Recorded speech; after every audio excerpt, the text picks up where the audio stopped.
Viewers, আসসালামু আলাইকুম। আলহামদুলিল্লাহ আমরা ভালো আছি, আপনারা নিশ্চয়ই ভালো আছেন। আজকে দুপুরে সজনা খাবো। এটা হচ্ছে গাছের সজনা। গাছের সজনা নিয়ে আসে, ভালো করে ছিলে নিয়ে আলু বেগুন দিয়ে সজনা রান্না করা হচ্ছে। তো লবণ দিয়েছি, পরিমাণ মতন হলুদ, কাঁচামরিচ, রসুন, পেঁয়াজ। এখন পরিমাণ মতন তেল দিব, দিয়ে এটাকে ভালো করে মেখে কষিয়ে দিব। পরে জাস্ট জিরার গুঁড়ো দিয়ে এটাকে নামিয়ে ফেলবো।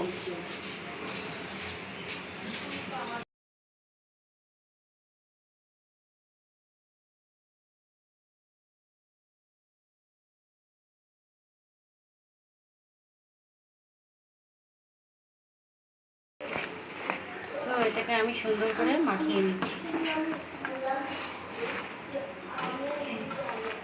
মশলাটা যত সুন্দর করে সব দিকে মাখানো হবে, তরকারি সজনার তরকারিটা ততই টেস্ট হবে।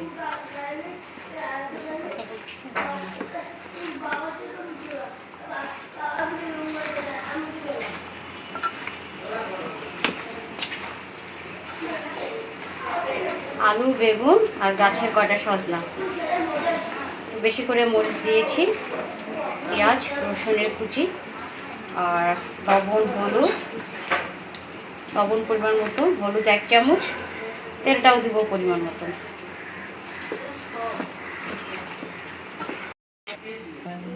জাস্ট 1 কাপ গরম পানি দিয়ে দিলাম। এই যে দেখেন, 1 কাপ গরম পানিতে এটা এখন বসিয়ে দেবো।